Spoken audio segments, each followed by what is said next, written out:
Now, let's take a look at the special reports. Today being, Parent Teachers Day, as is being commemorated, we thought that let's take a look at, the educational system in Nigeria and the kinds of educational systems that we have and how well, are we faring as far as that is concerned. Now, there are currently over 300,000 Almajiri studying in various Tsangaya Islamia schools across Kano State who often beg for food to survive. Now, although Kano State had recently commenced the integration of Almajiri schools into conventional education, but the influx of Almajiri into the state seems to be on the increase. In this special reports, our correspondent Idris Jibrin takes a look at the Almajiri system of education in Nigeria, and then when we come back, we'll take a look at perspectives, on that issue. Take a look. As the name implies, Almajiri is an Arabic word referring to a person seeking for Islamic knowledge, while Almajiranci is seen as the act of seeking for Islamic knowledge that is commonly practiced in northern Nigeria. Prior to the colonization of Nigeria, this system of education was well respected. The Almajiri do not beg because the Tsangaya schools were well funded by the traditional institutions. But today, this system of education is considered obsolete and condemned by many, which forced government to take a stand.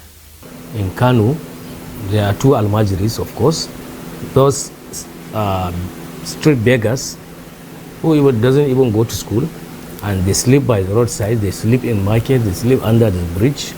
And of course also the other category of Almajiri, which normally they come from the rural local governments into the city in search of Quranic knowledge, and some brought from different states like our neighboring states. So they come to Kano also in search of Quranic education. So you can see the difference. While the Almajiri students continue to beg on the streets, often slept in an abandoned and uncompleted buildings, various government policies were set up to checkmate the system. Wannan lokacin da gwamnati ta sako wannan tsarin na karatu, akwai wasu daga cikin malaman mu nan a cikin unguwa suna aiko mana da wannan gayyata din, akan kuma sukan zuwa ma su sanar da ɗaliban haka alhamis da juma'a suna zuwa su yi wannan karatu, kuma mu ma daga cikin muna yin karatun zamani din. Yanzu haka ma na kusa fita daga makaranta NCE, muna yi alhamdulillah. With the integration of Tsangaya Islamia schools into Western education by the Kano state government, it is though this practice will be on its way out. However, recent events are a key indication that Almajiri education might have come to stay in northern Nigeria. So that is why we provided strict measures. One, we established Almajiri Mega School here in Kano. We took over 3 schools from federal government. We renovated these 3 schools. We put all facilities needed for Almajiri education as an institution. So all our Almajiris repatriated from other states back to Kano, we gave them admission into these schools. As Kano state government continues its integration program of the Almajiri schools, it is expected that the practice of street begging associated with it will significantly reduced. Idris Jibrin, Trust TV News, Kano. Okay, when you look at how how small these children are, and you look at the devastation you get to see in their eyes, it's really sad that we are still having this. It has been a matter of concern over the years, but it still seems we still have a lot to do. I mean, same status quo. I mean, just I would say during the pandemic, in fact, I would say maybe during the lockdown, we saw this movement of Almajiri students, from across the country, being some of them returned back to their hometowns and all of that by northern state governors, and people were saying, oh, okay, so perhaps this is an end to the suffering of these children. But again, still it appears that the status quo is being maintained as far as that is concerned. So it's very important that this is taken seriously, because the truth is that these children most times have to fend for themselves, and in the process you find that they now begin to engage in certain things that they shouldn't be engaging, and that's how you begin to see criminal practices surface in different areas and communities and all of that. So it's very important that this is taken seriously. There should be some kind of structure, and where there is that structure, there should be proper funding. Funding, yes, and making sure that someone is watching to make sure that things, these children are not left, to their own fate.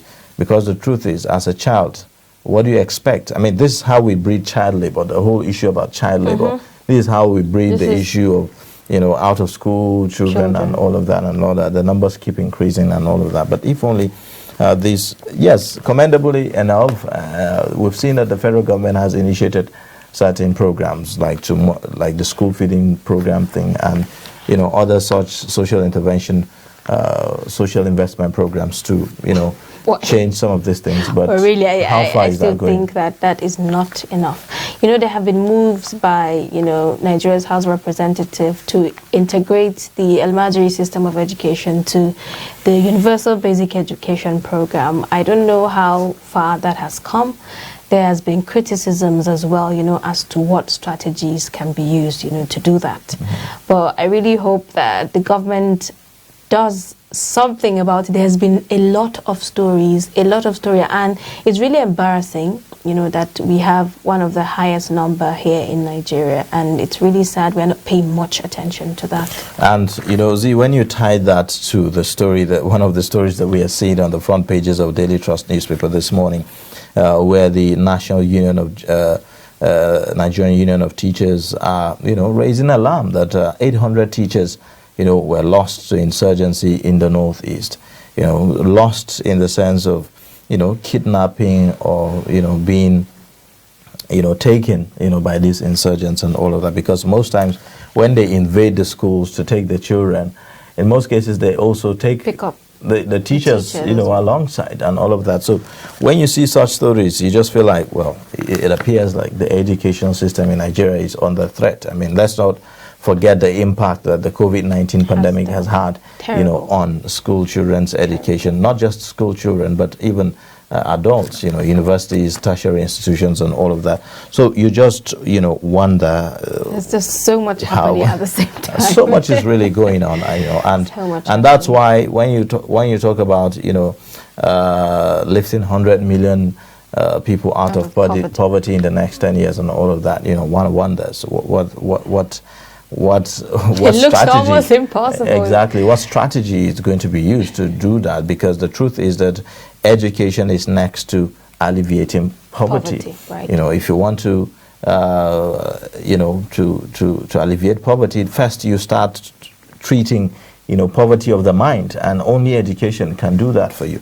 And so when you see things like this, you really wonder whether we are really making any progress. In this story, the NUT raised a lot of concern about security of teachers. In fact, they are even threatening that if the federal government cannot provide safety of teachers, especially at the local grassroots levels, they are going to withdraw teachers from all of those places. But then, and it's not going to be good news. Exactly. I mean, if you withdraw teachers in those local communities, then what happened to the children themselves? Are you going to withdraw the children as well? The children are going to remain there, and at the end of it. I get the point that, there is this, concern, about the plight of teachers, welfare and all of that, and so everything. much outcry. But let's not forget also that this attack is on the Nigerian society as a whole, not just on teachers, because as much as it's important for the teachers to be safe, so it is for the children also, to be safe. So generally, I would say that security, yes, we should have security in our schools.